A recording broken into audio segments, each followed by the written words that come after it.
Farooq college secretary KC Hasankutty നികുതി വച്ചതുമായ ഭൂമി കേരള സ്റ്റേറ്റ് വഖഫ് ബോർഡിൽ രജിസ്റ്റർ ചെയ്തിരിക്കെ പ്രസ്തുത ഭൂമിക്ക് അന്യർക്ക് ആരന്യര് പോയി കേക്കൊക്കെ മുറിച്ചില്ലേ? ആ പാവങ്ങളുടെ കൂടെ നിന്നില്ലേ? ആ പാവങ്ങളെ UDF വിശേഷിപ്പിച്ചിരിക്കുന്ന വാക്കെന്താ? അന്യർ. എന്നിട്ട് അവരാണ് അവിടെ പോയിട്ട് കെട്ടിപ്പിടിച്ച് ആഘോഷിച്ചിട്ട് ഞങ്ങളൊക്കെ കുഴപ്പം. ഏത് കരമടയ്ക്കാൻ ഉത്തരവിട്ട ഈ ഗവൺമെന്റ്, അതിന് ഉത്തരവിട്ട മുഖ്യമന്ത്രി, ഇവരൊക്കെ കുഴപ്പം. ഈ അന്യർ അട്ടിമറി നടത്തുന്നു എന്ന് പറയുന്നവർ അവരാണ് ഇപ്പോ വിശുദ്ധർ, ക്രിസ്മസിന്റെ പ്രധാന ആളുകൾ. നോക്കൂ അടുത്തത്. അന്യർക്ക് നികുതി വയ്ക്കുവാൻ അനുമതി നൽകുന്നത് വഖഫ് നിയമങ്ങൾക്ക് വിരുദ്ധവും വഖഫ് ബോർഡിന് ചീത്തപ്പേരുണ്ടാക്കാൻ കാരണമാക്കുന്നതാണ്. പ്രസ്തുത നടപടി നികുതി അടയ്ക്കുക വഴി കേസുകളിൽ അന്യർ കൈവശം വയ്ക്കുന്നവരെ സഹായിക്കാൻ ബോർഡിലെ ചിലർ താല്പര്യപ്പെടുന്നതായി ഞങ്ങൾ സംശയിക്കുകയാണ്. പ്രസ്തുത തീരുമാനം അടിയന്തരമായി റദ്ദ് ചെയ്യാൻ സർക്കാരിനോട് ആവശ്യപ്പെടണം. ഇതാ പ്രമേയം, UDF കൊണ്ടുവന്ന പ്രമേയം.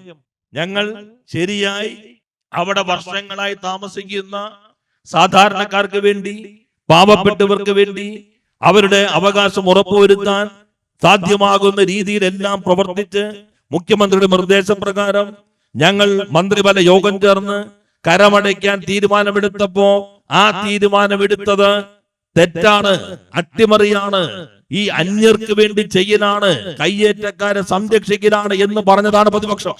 ഞങ്ങൾ ഇതൊക്കെ ആദ്യം പറയാതിരുമ്പോൾ ചിലർക്ക് നിങ്ങൾക്ക് നേരത്തെ പറഞ്ഞു ഞങ്ങൾ രാഷ്ട്രീയ വിഭജനം ഉണ്ടാകരുത്, മതപരമായി എന്നിട്ട് പറഞ്ഞു UDF ഇടപെട്ടത് കൊണ്ട് ഇതാ ഒരു വിഭജനം ഉണ്ടായില്ല. ഇതാ നിങ്ങൾ ചെയ്തത്.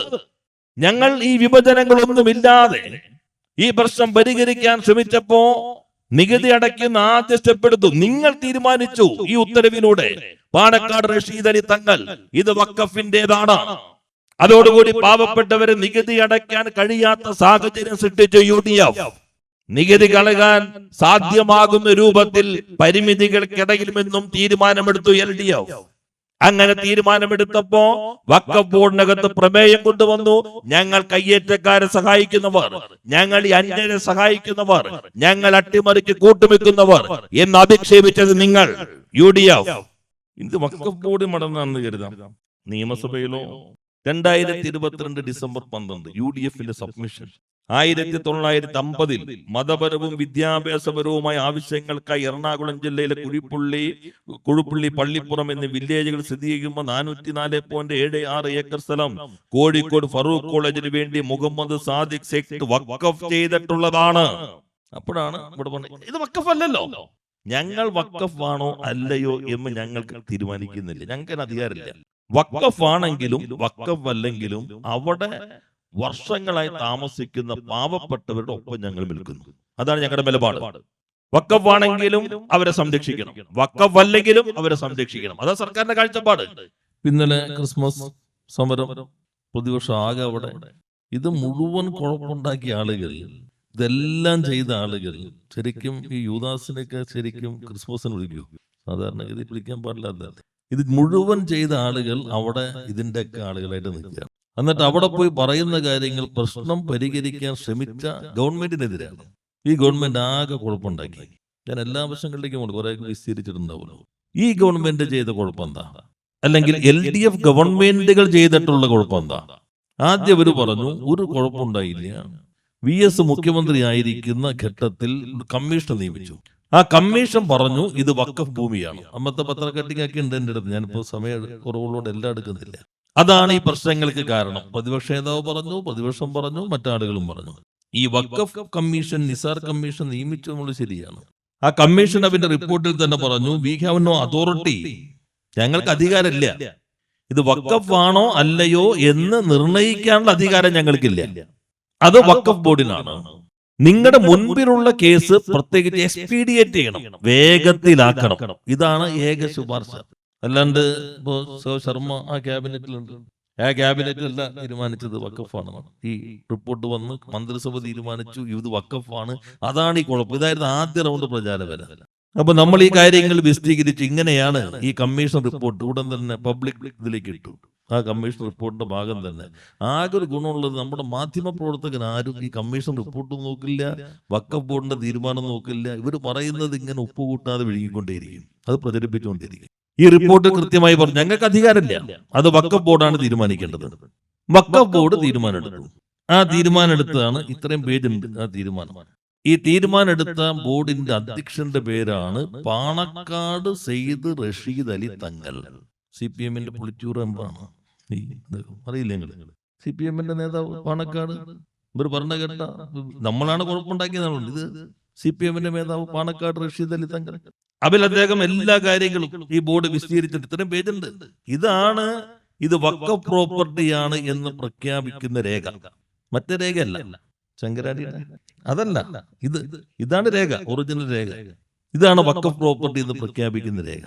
അതിൽ ഗൗരവമായ കാര്യങ്ങൾ പറയുന്നുണ്ട്. എല്ലാ കാര്യങ്ങളും 71-ലെ പറവൂർ കോടതി വിധി, ഹൈക്കോടതി വിധി, അതിനുശേഷം വന്ന കാര്യങ്ങൾ, അങ്ങനെ പോയി വരുമ്പോ രണ്ടാമത്തെ പേജിൽ അവസാനത്തെ പാരഗ്രാഫിൽ പറയുന്നുണ്ട്, ഒരു MV Paul advocate son of Varkey അദ്ദേഹത്തെയാണ് ഇത് വിൽക്കാൻ ഏൽപ്പിച്ചിരിക്കുന്നത്.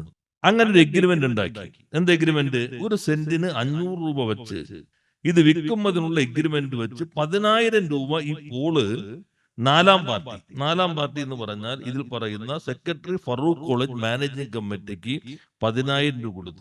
ദിസ് ഇല്ലീഗൽ എഗ്രിമെന്റ്, നിയമവിരുദ്ധമായ ഈ കരാർ. ആരുടെ കരാർ? പോള് ആരാന്നറിയോ? ഐപിക്കാർക്ക് അറിയില്ലേ ആരാ പോള്? KPCC secretary Paul. ഈ പ്രതിപക്ഷ നേതാവും കോൺഗ്രസിന്റെ MLA-മാരെല്ലാവരും നിൽക്കുമ്പോ നമ്മുടെ പുരോഹിതന്മാരോ സമരക്കാരോ മാധ്യമക്കാരോ ആരെങ്കിലും ചോദിച്ചോ? ഈ ഉത്തരവിൽ പറയുന്നു ഈ പോളിന്റെ ഈ കരാർ ഇല്ലീഗലാണ്, നിയമവിരുദ്ധമാണ്. ഇദ്ദേഹം ജീവിച്ചിരിപ്പില്ല, പോട്ടെ. നിങ്ങളുടെ KPCC-യുടെ സെക്രട്ടറി നിയമവിരുദ്ധമായി കരാറുണ്ടാക്കി ഈ പാവങ്ങൾക്ക് വിൽപ്പന നടത്തിയതാണ് കുഴപ്പമെന്ന് ആര് പറഞ്ഞിരിക്കുന്നു? 10 മിനിറ്റ് കൊണ്ടല്ല പറഞ്ഞേക്കുന്നത്. ലീഗിന്റെ നേതാവ് പാണക്കാട് റഷീദ് അലി തങ്ങൾ. ഇത് വഖഫാണ് എന്ന് പറയുന്നത് ലീഗിന്റെ നേതാവ് പാണക്കാട് റഷീദ് അലി തങ്ങൾ. വഖഫാണെങ്കിൽ വിൽക്കാമോ? വഖഫാണെങ്കിൽ വിൽക്കാൻ പാടില്ല. വിറ്റതോ? നിയമവിരുദ്ധമായ കരാർ ഉണ്ടാക്കി KPCC സെക്രട്ടറി 1998 3 വർഷത്തേക്ക്, അത് കഴിഞ്ഞ് വീണ്ടും ഒരു 3 വർഷം 2001 അടുത്ത് നീട്ടി. അങ്ങനെ അദ്ദേഹമാണ് ഈ വിൽപ്പനയാഗം നടത്തിയത്. അത് നിയമവിരുദ്ധമാണ്. അതാണ് പ്രധാന കുഴപ്പമെന്ന് വഖഫ് ബോർഡ്. ഇത് CPM ഈ മന്ത്രിസഭയോ, ഞങ്ങളുടെ മന്ത്രിസഭ, മുമ്പത്തെ പിണറായി മന്ത്രിസഭ, അല്ലെങ്കിൽ സഖാവ് ശർമ്മ ഉണ്ടായ VS മന്ത്രിസഭ, അതിന് മുൻപുണ്ടായ നയനാർ മന്ത്രിസഭ, അവരാണോ ഈ തീരുമാനമെടുത്തത്? അല്ലല്ലോ. ഇത് വഖഫിന്റെ ലാൻഡാണ് എന്ന് ഈ 4 പേജ് ഉത്തരവിട്ടത് പാണക്കാട് റഷീദ് അലി തങ്ങളാണ്. അദ്ദേഹമാണ് ലീഗിന്റെ നേതാവ്. രജിസ്റ്റർ ചെയ്യണം, രജിസ്റ്റർ ചെയ്ത് അവര് ഇതിലേക്ക് രജിസ്റ്റർ ചെയ്ത് തരണം, ഇല്ലെങ്കിൽ രജിസ്റ്റർ ചെയ്യാൻ നടപടിയും ലീഗിന്റെ നേതാവായ CEO എടുത്തു. അതാണ് ഹംസക്ക പറഞ്ഞ CEO, ലീഗിന്റെ നേതാവ്. തീരുമാനം എടുത്തത് റഷീദ് അലി തങ്ങൾ, നടപ്പിലാക്കിയ CEO ലീഗിന്റെ നേതാവ്. അപ്പൊ വഖഫാണെന്ന് പറഞ്ഞ ഞങ്ങളാണോ? ഇനി വഖഫാണ് എങ്കിൽ വിറ്റത് ഞങ്ങളാണോ? നിങ്ങളല്ലേ? KPCC സെക്രട്ടറി അല്ലേ? ഈ പാവങ്ങൾ, മത്സ്യത്തൊഴിലാളികൾ, വർഷങ്ങളായി അവിടെ താമസിക്കുന്ന ആളുകൾ, അവര് താമസിച്ചു കൊണ്ടിരിക്കുന്ന ആളുകളുടെ കയ്യിൽ നിന്ന് കാശ് കൂടി വാങ്ങിച്ചിട്ടാണ് ഈ വിൽപ്പന നടത്തിയതാണ്. കാലങ്ങളെ താമസിച്ചുകൊണ്ടിരിക്കല്ലേ, അവരുടെ കയ്യിൽ നിന്ന് പണവും വാങ്ങി വിൽപ്പന നടത്തി. ആ വിൽപ്പന നടത്തി പാവപ്പെട്ടവർ മാത്രമല്ല, ഇപ്പോ 2 ബാറുണ്ട്, ബീർ പാർലർ ഉണ്ട്, റിസോർട്ട് ഉണ്ട്, ഹോം സ്റ്റേ ഉണ്ട്, എല്ലാം ഈ മുനമ്പം ഈ പറയുന്ന പ്രദേശത്തുണ്ട്. ഇപ്പൊ ചിലർ പറയും ഈ ലീഗിന്റെ കഴിഞ്ഞ ദിവസം പത്രത്തിൽ ഫുൾ ചർച്ചയുണ്ടല്ലോ, മുനമ്പം മുതൽ ഷജറ വരെ മുസ്ലിം ലീഗ് സംസ്ഥാന ഭാരവാഹി യോഗത്തിലെ വാദപ്രതിവാദങ്ങൾ രാഷ്ട്രീയകാര്യ ലേഖൻ മീഡിയ 1-ന്റെ കംപ്ലീറ്റ് ഉണ്ടല്ലോ. അതിൽ ഓരോന്നും പറഞ്ഞിട്ടുണ്ട്. ആയി പറയുന്നുണ്ട്, ഞാൻ മീഡിയ 1-നെ കുറ്റം പറയാനല്ല കേട്ടോ, ഇതിലുള്ള കാര്യം. അതിൽ പറയുന്നുണ്ട്, ഇത് ലീഗിന്റെ ചിലര് വഖഫല്ല എന്ന് പറയുന്നത് റിസോർട്ടിന് വേണ്ടിയാണ്. ഞങ്ങൾക്ക് ഇപ്പൊ നിയമപരമായിട്ട് ആ ഭൂമിയിൽ അവകാശം സ്ഥാപിക്കപ്പെട്ടാൽ നിയമപരമായി അവിടെ താമസിക്കാൻ അവകാശം, താമസിക്കാൻ, കടമെടുത്താൻ അവകാശം, കടമെടുത്താൻ, റിസോർട്ട് എടുത്താൻ അവകാശം, റിസോർട്ട് എടുത്താൻ, അത് ഗവൺമെന്റിന് മുൻപിലുള്ള പ്രശ്നമല്ല. നിയമപരമായിട്ട് അവകാശം ഉണ്ടെങ്കിൽ ആ അവകാശം നിയമപരമായിട്ട് കിട്ടുന്നവർക്ക് നിയമപരമായി വിനിയോഗിക്കാവുന്ന കാര്യങ്ങളെല്ലാം വിനിയോഗിക്കാം. പക്ഷെ ഈ തർക്കങ്ങൾ, ഇതല്ലേ പ്രശ്നത്തിന് കാരണം? ഇതിപ്പോ തുടങ്ങിയതല്ല. ഇപ്പൊ നോക്കിക്കഴിഞ്ഞാൽ, ഞാൻ നോക്കിയപ്പോ 1961 മാർച്ച് 3 നിയമസഭ രേഖയാണ്. ആ രേഖയിൽ ഇവിടുത്തെ കയ്യേറ്റം പ്രശ്നങ്ങൾ PT ചാക്കോ, അന്നത്തെ ആഭ്യന്തര വകുപ്പ് മന്ത്രി, ചന്ദ്രശേഖർ റവന്യൂ മന്ത്രി, ഇവരുടെ അങ്ങോട്ടും ഇങ്ങോട്ടുള്ള വാദപ്രതിവാദങ്ങൾ ഉൾപ്പെടെ ഉണ്ട്. ഇന്നല്ല അന്നേ തർക്കമുണ്ട് ഇവർ തമ്മിൽ. പുതിയ കേസല്ലത്. അതുകൊണ്ടാണ് ഞങ്ങൾ പറഞ്ഞത് സങ്കീർണമായ പ്രശ്നം. ഞങ്ങൾ എന്ത് ചെയ്തു? ഞങ്ങൾ ചെയ്ത കുഴപ്പം എന്താ? ഇത് വഖഫാണെന്ന് പറഞ്ഞ ഞങ്ങളല്ല, വഖഫ് ആണെങ്കിൽ വിറ്റത് KPCC സെക്രട്ടറി, വിൽപ്പന നടത്തിയത് വിറ്റത് ലീഗിന് നിയന്ത്രണമുള്ള സംവിധാനം. അവരല്ലേ വിറ്റത്, ഫറൂഖ് കോളേജ്. അവരല്ലേ ആദ്യം കേസ് പോയത്, ഇത് കുടിയൊഴിപ്പിക്കണം ആ പ്രശ്നം എല്ലാം വെച്ചുകൊണ്ട്. അവരല്ലേ വഖഫ് ആണെന്ന് പറഞ്ഞത്. വഖഫ് ആണ് എന്ന് അവരുടെ കയ്യിൽ തന്നെ രേഖയിരിക്കുമ്പോ KPCC സെക്രട്ടറിയെ ചുമതലപ്പെടുത്തി വിൽപ്പന നടത്തി പാവപ്പെട്ടവരെ വഞ്ചിച്ച ആളുകൾ ഇപ്പോ വളരെ സത്യസന്ധരായിട്ട് ഈ ഗവൺമെന്റ് ആകെ പ്രശ്നം ഉണ്ടാക്കുകയാണ്. ഞങ്ങൾ എന്ത് പ്രശ്നം ചെയ്തു? ഞങ്ങൾ ചെയ്ത ആകെ പ്രശ്നം എന്ന് പറഞ്ഞാൽ ഈ ഉണ്ണികൃഷ്ണൻ MLA നിയമസഭയിൽ സബ്മിഷൻ, ഇവരുടെ ഈ 2019 പാണക്കാട് റഷീദ് അലി തങ്ങൾ ഓർഡർ വന്നു, അതിനുശേഷം കരമടയ്ക്കുന്ന പ്രശ്നം വന്നു, സബ്മിഷൻ ഉന്നയിച്ചു നിയമസഭയിൽ. ഇവിടുന്ന് ഗൃഹസന്ദർശനത്തിന്റെ ഭാഗമായി ഞാൻ വന്നു. ഒന്ന് പ്രിന്റുണ്ട്, കരുണാമ്മയുണ്ട്, ഗിരീഷുണ്ട്, ഞങ്ങളെല്ലാവരും വീട് കയറി. അപ്പോ ഇവരെല്ലാം കണ്ടു ഈ പ്രശ്നമുണ്ട്, നികുതി അടയ്ക്കാൻ പറ്റുന്ന പ്രശ്നം. ഞാൻ 2 മന്ത്രിമാരുടെയും മുഖ്യമന്ത്രി ശ്രദ്ധപ്പെടുത്തി. ഇവിടുന്ന് പാർട്ടി ജില്ലാ നേതൃത്വം മോഹനും എല്ലാവരും മുഖ്യമന്ത്രി ശ്രദ്ധപ്പെടുത്തി ഇതൊരു പരിഹാരം ഉണ്ടാവണം.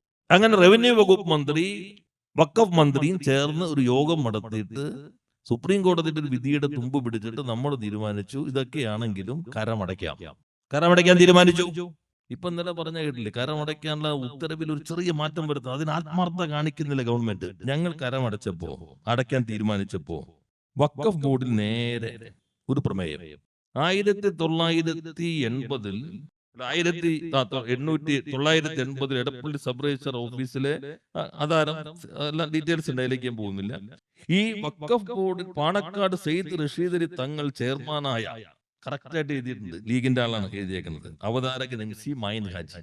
നമ്മൾ നികുതി പിരിക്കാനുള്ള കുഴപ്പം ഞങ്ങൾ ചെയ്തുള്ളൂ. ആ ചെയ്തപ്പോ ഇപ്പോ പുണ്യവാളന്മാരായി വന്നിട്ടുള്ള പ്രതിപക്ഷത്തിന്റെ വഖഫ് ബോർഡിൽ പ്രമേയമാണ് ഞാൻ വൈകുന്നത്. ഇത് ഇവർക്കൊന്നും കിട്ടാത്തോണ്ടല്ല, ഇവർ കൊടുക്കാത്തോണ്ടാണ് മാധ്യമങ്ങൾ. പാണക്കാട് സെയ്ദ് റഷീദ് അലി തങ്ങൾ ചെയർമാനായ കേരള സ്റ്റേറ്റ് വഖഫ് ബോർഡ് 20/5/2019 തിരിച്ചു പിടിക്കാൻ നടപടികൾ ഉത്തരവുമായ വഖഫ് ഭൂമിക്ക് 27/2022 റവന്യൂ മന്ത്രി വിളിച്ചു ചേർത്ത വഖഫ് ബോർഡ് ഉദ്യോഗസ്ഥർ കൂടി പങ്കെടുത്ത യോഗത്തിൽ അന്യായമായി കൈവശം വയ്ക്കുന്നവർക്ക് പ്രതിവർഷം, ഏത് നമ്മൾ കരം അടയ്ക്കാൻ തീരുമാനിച്ചിട്ട് ഇവരെ കൊണ്ടുവന്ന പ്രമേയമാണ്. എന്നിട്ടാണ് 10 മിനിറ്റിന്റെ ആ പെട്ടി വണ്ടിയിൽ നിന്ന് എടുത്ത തീരാവുന്ന 10 മിനിറ്റ് ഇതാ പ്രതിവർഷം കൊണ്ടുപോകുന്നത്. അന്യായമായി കൈവശം വയ്ക്കുന്നവർക്ക് മുഖ്യമന്ത്രിയുടെ നിർദ്ദേശത്തിൽ, മുഖ്യമന്ത്രിയുടെ ഉത്തരവാദിത്വം തന്നെയാണ് ഈ കരടയ്ക്കണമെന്നത്, മുഖ്യമന്ത്രിയുടെ ഉത്തരവാദിത്വം തന്നെയാണ്. അത് സത്യസന്ധമായി പറഞ്ഞിട്ടുണ്ട്. മുഖ്യമന്ത്രിയുടെ നിർദ്ദേശത്തിൽ നികുതി വയ്ക്കുന്നതിന് അനുമതി നൽകി ഉത്തരവായതായി അറിയുന്നു. പിന്നെ വിധികൾ ഈ 2009 കേരള ഗവൺമെന്റ് അംഗീകരിച്ച റിപ്പോർട്ട്, പറവൂർ സബ് കോടതിയുടെ 67 വിധി, ഹൈക്കോടതിയിലെ 600/71 വിധി പ്രകാരം വഖഫ് ഭൂമിയാണെന്ന് കണ്ടെത്തിയ വസ്തുവിലാണ്. ഈ സത്യസന്ധർ, ഇന്നലത്തെ ക്രിസ്മസ് ആഘോഷത്തിൽ സമരസമിതിയോടൊപ്പം ചേർന്നിരുന്നവർ, വരാപ്പുഴ അതിരൂപതയിൽ വന്നിട്ട് ഐക്യത്തിന് നിന്നവർ, ചക്കാലക്കൽ ബിഷപ്പിന്റെ അടുത്ത് കേക്കുമായി ചെന്ന ആളുകൾ, അവര് പറഞ്ഞിരിക്കുന്ന ഭാഷയാണ് ഞാൻ വായിക്കുന്നത്. വഖഫ് ഭൂമി എന്ന് കണ്ടെത്തിയ വസ്തുവിലാണ് അന്യായമായി കൈവശം വയ്ക്കുന്ന വ്യക്തികൾക്കും റിസോർട്ടുകൾക്കും നികുതി വയ്ക്കാൻ അനുമതി നൽകുക വഴി വമ്പിച്ച വഖഫ് അട്ടിമറിക്ക് കൂട്ടുനിന്നിട്ടുള്ളത്. ആര്? CPM കൊണ്ടുവന്ന പ്രമേയം ആണോ? മുഖ്യമന്ത്രി നൽകിയ ഉത്തരവിനെതിരെ അവതാരകൻ AC മായിൻ ഹാജി, അടുത്ത ആള് PV സൈനുദ്ദീൻ, 2 UDFന്റെ വഖഫ് ബോർഡിൽ അംഗങ്ങൾ, അവര് കൊണ്ടുവന്ന പ്രമേയം. ഏത് ഇപ്പോഴോ, പണ്ടല്ല. ഏത് ആ രേഖ നോക്കി ഈ രേഖ നോക്കി ഇത് വഖഫ് അല്ല എന്ന് എനിക്ക് 10 മിനിറ്റ് അല്ലെങ്കിൽ മറ്റേ വക്കീൽ പറയണ്ടല്ലോ, ഇത് വഖഫ് അല്ല എന്ന്. ഞങ്ങൾ ലീഗിനകത്ത് തർക്കമില്ലല്ലോ, ഞങ്ങൾക്ക് തർക്കമില്ലല്ലോ, പിന്നെ ആർക്കാ തർക്കം? ഈ ഗവൺമെന്റ് അല്ലേ കുഴപ്പമുണ്ടാക്കണത്. ലീഗിനെമ്പ് തർക്കം ഇല്ലേ, പ്രതിപക്ഷത്തിനെമ്പ് തർക്കം, ഞങ്ങൾ ഇതിനൊപ്പല്ലേ. ഇതാണ് നിങ്ങൾ കൊണ്ടുവന്ന പ്രമേയം. അതിൽ പറയാണ് വഖഫ് അട്ടിമറിക്ക് കൂട്ട് മതപരമായ ആശയങ്ങൾക്ക് വിട്ടുവന്നതും Farook college secretary KC Hasankutty നികുതി വച്ചതുമായ ഭൂമി കേരള സ്റ്റേറ്റ് വഖഫ് ബോർഡിൽ രജിസ്റ്റർ ചെയ്തിരിക്കെ പ്രസ്തുത ഭൂമിക്ക് അന്യർക്ക്, ആരന്യര്? പോയി കേക്കൊക്കെ മുറിച്ചില്ലേ, ആ പാവങ്ങളുടെ കൂടെ നിന്നില്ലേ? ആ പാവങ്ങളെ UDF വിശേഷിപ്പിച്ചിരിക്കുന്ന വാക്കെന്താ? അന്യർ. എന്നിട്ട് അവരാണ് അവിടെ പോയിട്ട് കെട്ടിപ്പിടിച്ച് ആഘോഷിച്ചിട്ട് ഞങ്ങളൊക്കെ കുഴപ്പം. ഏത് കരമടയ്ക്കാൻ ഉത്തരവിട്ട ഈ ഗവൺമെന്റ്, അതിന് ഉത്തരവിട്ട മുഖ്യമന്ത്രി, ഇവരൊക്കെ കുഴപ്പം. ഈ അന്യർ, അട്ടിമറി നടത്തുന്നു എന്ന് പറയുന്നവർ, അവരാണ് ഇപ്പോ വിശുദ്ധർ, ക്രിസ്മസിന്റെ പ്രധാന ആളുകൾ. നോക്കൂ അടുത്തത്. അന്യർക്ക് നികുതി വയ്ക്കുവാൻ അനുമതി നൽകുന്നത് വഖഫ് നിയമങ്ങൾക്ക് വിരുദ്ധവും വഖഫ് ബോർഡിന് ചീത്തപ്പേരുണ്ടാക്കാൻ കാരണമാക്കുന്നതാണ്. പ്രസ്തുത നടപടി നികുതി അടയ്ക്കുക വഴി കേസുകളിൽ അന്യർ കൈവശം വയ്ക്കുന്നവരെ സഹായിക്കാൻ ബോർഡിലെ ചിലർ താല്പര്യപ്പെടുന്നതായി ഞങ്ങൾ സംശയിക്കുകയാണ്. പ്രസ്തുത തീരുമാനം അടിയന്തരമായി റദ്ദ് ചെയ്യാൻ സർക്കാരിനോട് ആവശ്യപ്പെടണം. ഇതാ പ്രമേയം, UDF കൊണ്ടുവന്ന പ്രമേയം. ഞങ്ങൾ ശരിയായി അവിടെ വർഷങ്ങളായി താമസിക്കുന്ന സാധാരണക്കാർക്ക് വേണ്ടി, പാവപ്പെട്ടവർക്ക് വേണ്ടി അവരുടെ അവകാശം ഉറപ്പുവരുത്താൻ സാധ്യമാകുന്ന രീതിയിലെല്ലാം പ്രവർത്തിച്ച് മുഖ്യമന്ത്രിയുടെ നിർദ്ദേശപ്രകാരം ഞങ്ങൾ മന്ത്രിതല യോഗം ചേർന്ന് കരമടയ്ക്കാൻ തീരുമാനമെടുത്തപ്പോ ആ തീരുമാനമെടുത്തത് തെറ്റാണ്, അട്ടിമറിയാണ്, ഈ അന്യർക്ക് വേണ്ടി ചെയ്യലാണ്, കയ്യേറ്റക്കാരെ സംരക്ഷിക്കലാണ് എന്ന് പറഞ്ഞതാണ് പ്രതിപക്ഷം. ഞങ്ങൾ ഇതൊക്കെ ആദ്യം പറയാതിരുമ്പോൾ ചിലർക്ക് നിങ്ങൾക്ക് നേരത്തെ പറഞ്ഞു ഞങ്ങൾ രാഷ്ട്രീയ വിഭജനം ഉണ്ടാകരുത്, മതപരമായി എന്നിട്ട് പറഞ്ഞു UDF ഇടപെട്ടത് കൊണ്ട് ഇതാ ഒരു വിഭജനം ഉണ്ടായില്ല. ഇതാ നിങ്ങൾ ചെയ്തത്. ഞങ്ങൾ ഈ വിഭജനങ്ങളൊന്നുമില്ലാതെ ഈ പ്രശ്നം പരിഹരിക്കാൻ ശ്രമിച്ചപ്പോ നികുതി അടയ്ക്കുന്ന ആദ്യ സ്റ്റെപ്പ് എടുത്തു. നിങ്ങൾ തീരുമാനിച്ചു ഈ ഉത്തരവിലൂടെ പാണക്കാട് റഷീദ് അലി തങ്ങൾ ഇത് വഖഫിന്റേതാണ്. അതോടുകൂടി പാവപ്പെട്ടവരെ നികുതി അടയ്ക്കാൻ കഴിയാത്ത സാഹചര്യം സൃഷ്ടിച്ചു UDF. നികുതി കളയാൻ സാധ്യമാകുന്ന രൂപത്തിൽ പരിമിതികൾക്കിടയിലുമെന്നും തീരുമാനമെടുത്തു LDF. അങ്ങനെ തീരുമാനമെടുത്തപ്പോ വഖഫ് ബോർഡിനകത്ത് പ്രമേയം കൊണ്ടുവന്നു. ഞങ്ങൾ കയ്യേറ്റക്കാരെ സഹായിക്കുന്നവർ, ഞങ്ങൾ ഈ അന്യരെ സഹായിക്കുന്നവർ, ഞങ്ങൾ അട്ടിമറിക്ക് കൂട്ടുവെക്കുന്നവർ എന്ന് അധിക്ഷേപിച്ചത് നിങ്ങൾ UDF. ഇത് വഖഫ് ബോർഡ് മടന്നാണെന്ന് കരുതാം. നിയമസഭയിലോ 2022 ഡിസംബർ 12 UDFന്റെ സബ്മിഷൻ 1950 മതപരവും വിദ്യാഭ്യാസപരവുമായ ആവശ്യങ്ങൾക്കായി എറണാകുളം ജില്ലയിലെ കുഴുപ്പള്ളി പള്ളിപ്പുറം എന്നീ വില്ലേജുകൾ സ്ഥിതി ചെയ്യുമ്പോൾ 404.76 ഏക്കർ സ്ഥലം കോഴിക്കോട് ഫറൂഖ് കോളേജിന് വേണ്ടി മുഹമ്മദ് സാദിഖ് സെക്ട് വഖഫ് ചെയ്തിട്ടുള്ളതാണ്. അപ്പോഴാണ് ഇവിടെ പറഞ്ഞത് ഇത് വഖഫ് അല്ലല്ലോ. ഞങ്ങൾ വഖഫ് ആണോ അല്ലയോ എന്ന് ഞങ്ങൾക്ക് തീരുമാനിക്കുന്നില്ല, ഞങ്ങൾക്ക് അധികാരമില്ല. വഖഫ് ആണെങ്കിലും വഖഫ് അല്ലെങ്കിലും അവിടെ വർഷങ്ങളായി താമസിക്കുന്ന പാവപ്പെട്ടവരുടെ ഒപ്പം ഞങ്ങൾ നിൽക്കുന്നു. അതാണ് ഞങ്ങളുടെ നിലപാട്. വഖഫ് ആണെങ്കിലും അവരെ സംരക്ഷിക്കണം, വഖഫ് അല്ലെങ്കിലും അവരെ സംരക്ഷിക്കണം. അതാ സർക്കാരിന്റെ കാഴ്ചപ്പാട്. അപ്പൊ നിങ്ങൾ പറയുന്നത് വഖഫ് അല്ല, ഇത് 10 മിനിറ്റ് കൊണ്ട് തെളിയിക്കാൻ അതുപോലും വേണ്ട, വഖഫ് അല്ല തെളിയിക്കാൻ. മറ്റേ നിയമസഭയിൽ ഇത് വഖഫ് ചെയ്തിട്ടുള്ളതാണ്. 2115/1950 നമ്പർ വഖഫ് ആധാരപ്രകാരം ഇത് വഖഫ് ഭൂമിയാണെന്ന് എടപ്പള്ളി രജിസ്ട്രാർ ഓഫീസിൽ രേഖകളുണ്ട്. ആര്? നമ്മൾ ഈ പാവങ്ങൾ കരടച്ച് അവരുടെ അവകാശത്തിൽ ഒരു പടി സഹായിക്കാൻ ശ്രമിച്ചപ്പോ ഇത് വഖഫാണെന്ന് ഉത്തരവിറക്കിയത് UDF ബോർഡ്, പാണക്കാട് റഷീദ് അലി തങ്ങള്. അത് ഞങ്ങൾ തീരുമാനിച്ചപ്പോ നിയമസഭയിൽ ഇത് കൊണ്ടുവന്നത് അവര്. പിന്നീട് പറയുന്നു 2009 റിപ്പോർട്ട് പ്രകാരം അന്യാധീനപ്പെട്ട ഭൂമി തിരിച്ചുപിടിക്കുന്നതിന് വഖഫ് റൂൾ അനുസരിച്ച് ശുപാർശ ചെയ്തിട്ടുള്ളതാണ്. ഇവന് വഖഫ് ഭൂമി ക്രയവിക്രയം ചെയ്യാൻ പാടില്ലെന്നിരിക്കെ അപ്പൊ ആരാ ക്രയവിക്രയം ചെയ്തേ? നിങ്ങൾ വിൽക്കാൻ ഏൽപ്പിച്ച ആളാരാ? പോളാരാ? KP secretary. ഇതാ UDF എന്ത് പറയുന്നു? വഖഫ് ഭൂമി ക്രയവിക്രയം ചെയ്യാൻ പാടില്ലെന്നിരിക്കെ ഈ ഭൂമി അനധികൃത കുടിയേറ്റക്കാർക്ക് പതിച്ചു നൽകുന്ന നടപടികളാണ് ഗവൺമെന്റ് ചെയ്തത്. ഇത് ഞങ്ങളുടെ കുഴപ്പം. ഞങ്ങൾ അവർക്ക് പതിച്ചെടുക്കാൻ ശ്രമിക്കുന്നു. എന്നിട്ട് ഇവിടെ വന്നിട്ടോ ഈ ഗവൺമെന്റ് ഇതിനാ കുഴപ്പം, ഞങ്ങൾ ഇതാ നിങ്ങൾക്കൊപ്പം ഒരു കേക്ക് മുറിക്കുമ്പോൾ ഞങ്ങൾ ഉപവാസിക്കണോ? ഞങ്ങൾ തയ്യാർ. ഞങ്ങൾ ഇതാ എല്ലാ MLA-മാരും വന്നിരിക്കുന്നു, ക്രിസ്മസ് നിങ്ങളൊപ്പം തന്നെ. എന്തിനാ? കുഴിയിലേക്ക് കൊണ്ടുപോകാൻ. ഇതല്ലേ നിങ്ങൾ നിയമസഭയിൽ നടത്തിയത്? UDF-ന്റെ സബ്മിഷൻ. എല്ലാ കാര്യം വിളിക്കുന്നില്ല. ഇത് വഖഫ് ഭൂമിയാണെങ്കിലും ആയതിനാൽ മുത്തവല്ലിക്കാണ് നികുതി നൽകാൻ ഉത്തരവാദിത്വമുള്ളത്. ഈ ഭൂമിയിൽ മുത്തവല്ലിയിൽ നിന്ന് ആധാരപ്രകാരം, മുത്തവല്ലി എന്ന് പറഞ്ഞ ട്രസ്റ്റി, വഖഫ് നിയമം മുത്തവല്ലിയാണ്, ആധാരപ്രകാരം നികുതി സ്വീകരിച്ച രേഖയുണ്ട്.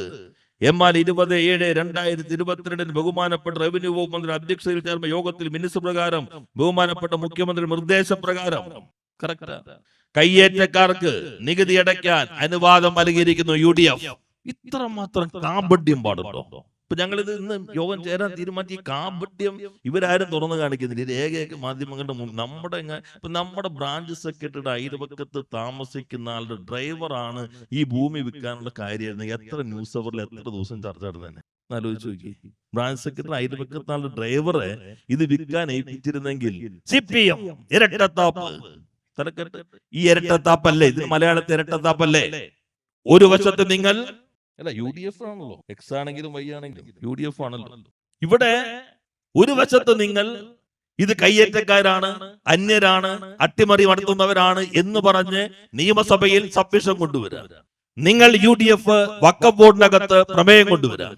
എന്നിട്ട് ഇവിടെ വന്നിട്ട് നേരെ അതിനൊപ്പം ഇത് ഇരട്ടത്താപ്പല്ലേ?